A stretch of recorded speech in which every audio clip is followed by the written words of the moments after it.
Her name was Veronica. Veronica wasn't always this quiet. Once, her laughter had filled this home. Her footsteps danced down these very halls. Her eyes had once sparkled with dreams and love. But time, as it always does, had taken many things, her youth, her strength, and most painfully, her Jude. She stared at the photo frame on the table next to her chair. It was old and slightly chipped, but the picture inside was clear. It showed a young man with kind eyes and a soft smile. Jude, her best friend, her love, her everything. She reached out with trembling fingers and brushed the edge of the photo. "Do you remember, Jude?" she whispered into the quiet. "Do you remember what it cost us to love?" They met when Veronica was only 17, and Jude was 20. She had been working at the town library that summer, stacking books and chasing away the quiet loneliness that always sat with her. He had come in on a rainy afternoon, soaked and smiling like the world hadn't just drowned outside. Their eyes met, and something shifted. He asked her where the poetry section was. She guided him there. Their hands touched when they both reached for the same book. The kind of moments that look small from the outside but change entire lives. Days passed, then weeks. They started meeting often, sometimes at the library, sometimes by the old bridge near the woods. Sometimes in silence, other times in deep talks about life, fear, dreams, and everything in between. Jude was gentle. He listened. He remembered the little things, like how she hated cold tea or how she always read the last page of a book first. And Veronica, she loved deeply, fully. She looked at him like he was both a miracle and a secret she was lucky enough to keep. But love, especially deep love, is rarely simple. Jude came from a family that carried pain in their eyes. His father drank. His mother stayed silent. Jude worked 3 jobs just to keep food on the table for his younger sister. He didn't speak of his struggles often. But Veronica knew. She saw the tiredness in his face, the quiet in his voice. One evening, under the stars, he told her the truth. "I can't leave them," he said. "I want to run away with you, start over, but they need me." She held his hand and nodded. "Then I'll stay too." And she did. Veronica gave up a university scholarship that would have taken her far from town. She chose love instead. She chose Jude. And in doing so, she chose a life of quiet sacrifice. They moved in together in a small apartment near the edge of town. It wasn't much, but they had each other. For years, they lived simply. Every morning, he kissed her forehead before leaving for work.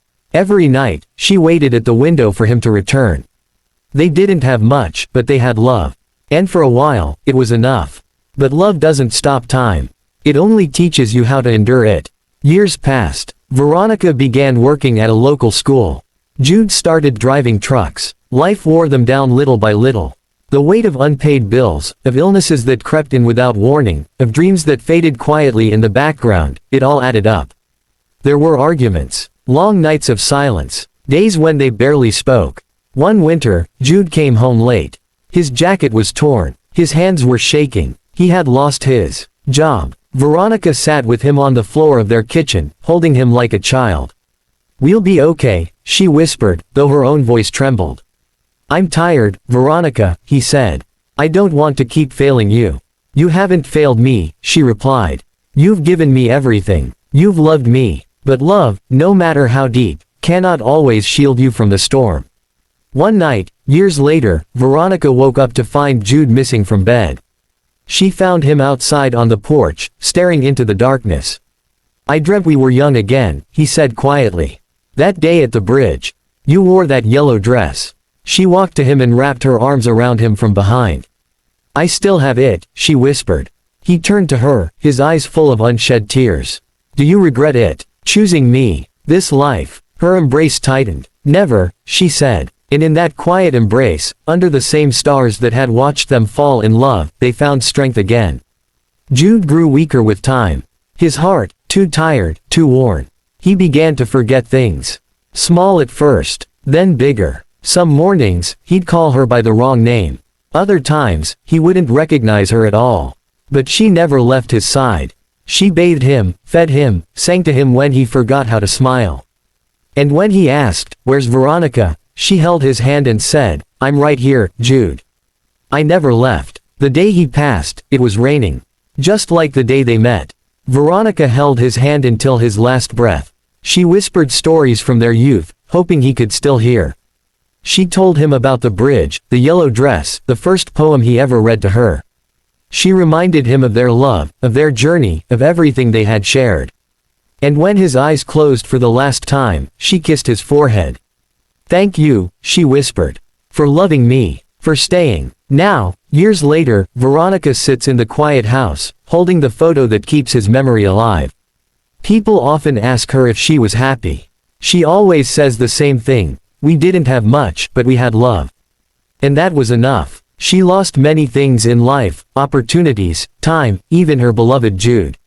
But what she gained was something deeper. Love had cost her. It had asked for sacrifices, brought pain, and ended in heartbreak. But it had also given her warmth, purpose, and memories she'd carry to her last breath.